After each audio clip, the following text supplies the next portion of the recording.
आता मुद्द्यावर येतो. काय तेल तापलेलं आहे म्हणजे काय पहिली स्लॅब पडलेली आहे. ही भाषा तुमच्या ओळखीची असेल ना. पहिली स्लॅब पडलेली. आता दुसरी स्लॅब टाकायची. दुसरी स्लॅब म्हणजे आता आपल्याला सगळं एकत्र करायचं. काय करायचं आपल्याला? आधी हे सगळं बटाटा कुस्करून घ्यायचा आहे. बरं, बटाटा सगळ्यात शेवटी कुस्करू आपण. बरं, बाकीचं तुम्ही टाकून घ्या. नाही आधी बटाटाच. आधी बटाटाच पाहिजे तुम्हाला? हट्ट असा आहे का तुमचा? मला बटाटाच पाहिजे. तर त्याप्रमाणे ते कन्सिस्टन्सी चेक करते. बरं, घेऊ. हो. आता मला सांगा. रवा सॉरी कॉर्नफ्लॉवर. एवढं अजून कमी करू? कमीच आहे. मक्याचे दाणे.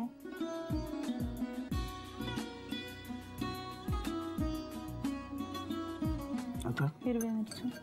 ते घाला सगळं. खाणार मी. तुम्ही कशाला टेन्शन घेताय? पुदिना घाला थोडं. आलं लसूण पेस्ट. ह्या ज्या मिरच्या आहेत ना त्या खोबरी मिरची आहेत. ओवा.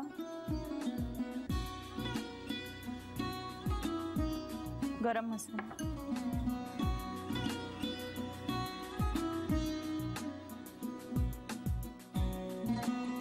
हळद.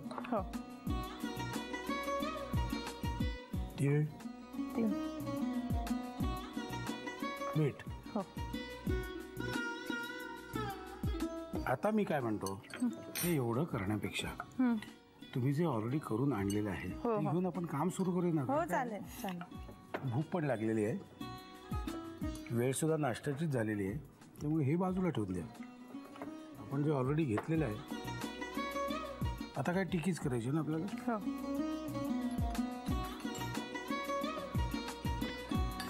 आणि हा रवा आहे ना. तो असू दे. हो, ह्याच्यात तुम्हाला घोळवायचं असेल ना ते. हो. रवा दिसल्यावर मला कळलं. अजून एक प्लेट लागेल का? त्या वड्या ठेवल्या. ते डायरेक्ट सोडून द्या.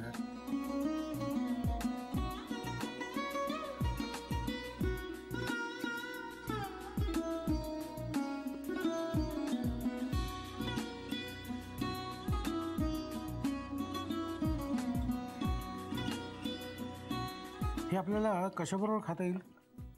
हे आपल्याला कुठल्याही ग्रीन चटणी बरोबर. सॉस तर कॉमनच आहे, बट दुसरी कुठली अशी थोडीशी सेमी लिक्विड चटणी असेल त्याच्याबरोबर. ओके.